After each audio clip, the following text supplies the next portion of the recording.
8:35 now at News Talk 96.5, KPEL, Friday, March 29th, 2019. You just heard that interview with the State AG's office, Angelique Friel joining us.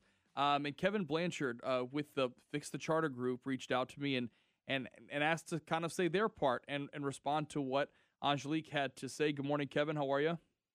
Good morning. I'm good. All right. So, if you were listening to the interview, which I assume you were because I heard from you right after, one of the things that was brought up and I was really curious about was, does the Attorney General's office have any issue with the fact that that the decision is non-binding and the council decided to move forward?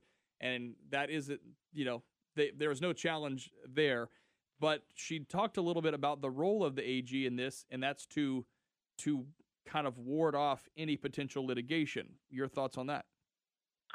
Well, I don't know. I mean, I understand, obviously, that is their position, that that's why they've involved themselves. I just think, just like an AG opinion is not the be-all, end-all decider in a legal matter, their desire to ward off litigation doesn't necessarily have the effect either. If someone wants to sue, someone's going to sue. And that's kind of I think the crux of our position is that the city parish attorney, Paul Escott, and his group did a very good job going through sort of how to get out of this mess and what needs to happen and what can't happen. And they did that. And, I have all the faith in the world because I think that when you actually look at that opinion, it's very well researched. So, I don't begrudge the Attorney General his opinion. I'm a little off-put that the state is taking such a large sort of interest in this, but so be it. So, I think.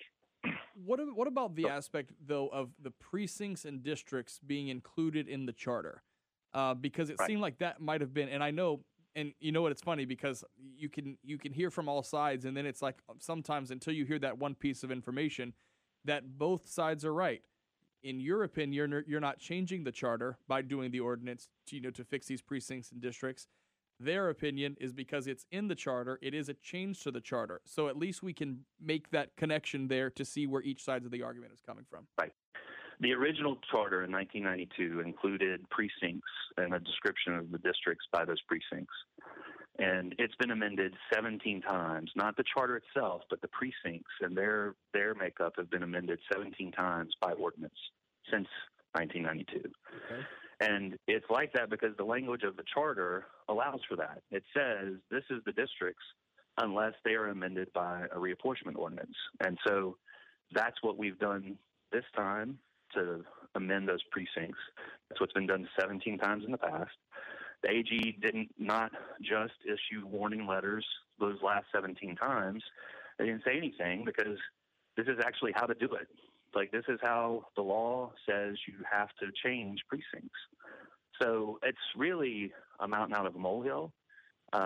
It's confusing to me why this has become such a political issue. It's disappointing to me that this has become such a political issue because the bottom line is what the council did earlier this week was they fixed precincts that are going to allow people the right to vote this fall. So, and anybody who is talking now about suing to undermine that is actually talking about trying to keep people from voting. Well, the one thing I was going to ask you about was the whole lawsuit situation, because people have been buzzing about that to us without specifics that there is going to be one. Do you have word of a lawsuit that's been filed or it's going to be filed? No. Now, the folks who would be filing a lawsuit don't really call me and ask me for my opinion on that. So Point they taken. wouldn't let me be the first to know. Yeah. But no, there's been a lot of chatter, and certainly just from someone who's observed politics for the last 20 years, certainly seems like the fix is in, that someone is very sure to file a lawsuit. I don't know who that is. My position is if we're going to have a lawsuit, we welcome that because we're confident in our position, but we need to do it soon because a lawsuit. I am. Go ahead. Absolutely. Yeah, because that's what I was going to ask. And so is Paul Escott. Well, because that was one of the things that came out of the AG's office yesterday, and I can't remember because there have been quotes all over the place in the Advocate and the advertiser on TV stations. And it was, I'm paraphrasing here, but the contention that if the legal minds would have gotten it right the first time, we wouldn't be in this situation. What do you say to that? Yeah, no, absolutely. I mean, totally a terrible thing that like the descriptions of the maps weren't properly written. I mean, there were mistakes. That actually isn't though. That's not a problem that someone had the wrong legal interpretation. That was just someone didn't see the typos.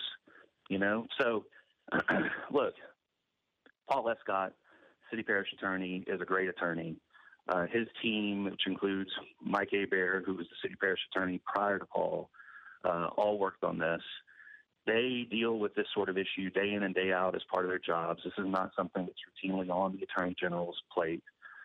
I'm confident because they're confident. And the council acted the way they did because they believe and are confident in Paul and his team.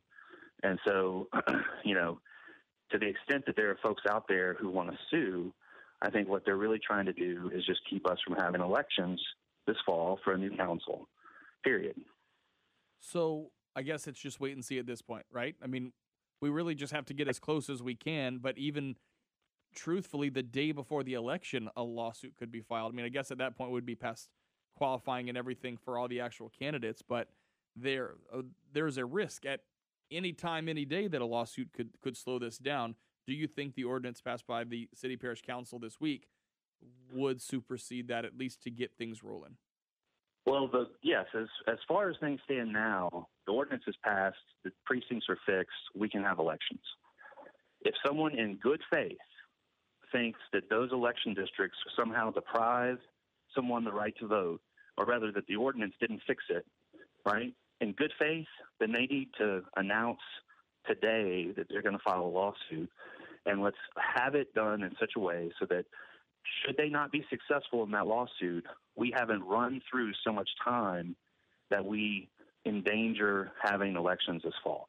If someone is in bad faith, then they will wait until the last minute to file a lawsuit, so that with the express purpose of trying not to have an election. Right. And that's what I'm worried about. It's not the good faith people who disagree with me that I worry about. It's the people who are in bad faith.